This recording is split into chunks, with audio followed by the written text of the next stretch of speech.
দ্রুতগামী বাইকের ধাক্কায় মৃত্যু হয় পথ কুকুরের। ঘটনা বৃহস্পতিবার রাতে পশ্চিম থানা এলাকায়। রাজধানীর চন্দ্রপুর এলাকার ফকুল হাসান সহ আরো দুজন একই বাইকে চেপে যাওয়ার সময় কুকুরকে ধাক্কা দেয়, ফলে ঘটনাস্থলে কুকুরের মৃত্যু হয়। বাইকটি দ্রুত গতিতে ছিল বলে অভিযোগ। বাইকে থাকা দুজন পালিয়ে গেলেও স্থানীয়রা অভিযুক্ত ফকুল হাসানকে আটক করে পুলিশের হাতে তুলে দেন। বন্ধু লেগে তো বন্ধু ভাই আমার ঘুম থেকে উঠে ঢাকায় নিয়ে গেছে, ওষুধ আনতাম। তো বটতলা গেছি, বটতলা ওষুধ দিয়েছে, ফার্মেসি দিয়ে আইতেছিলাম। তো কুত্তাটা দুধ দিছে, তো কুত্তার উঠে দিয়ে দুধ দিছে। তো আমি চালাতে ছিল না, কুত্তাটা সামনে এ বসছে। তো আমি আর কন্ট্রোল করতেছি না।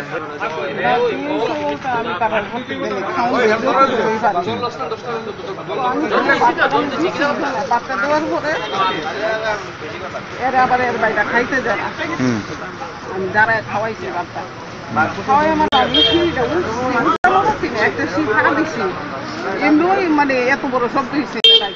আমি তো শুধু একটা সিলি দিয়ে মনে গেছে আমি দৌড়ে আইসাম, সন্দেহ হয়েছে আমার। আমি আরে যে কোনো একটা মেরে গেছে আয়া দিয়ে কি করবো।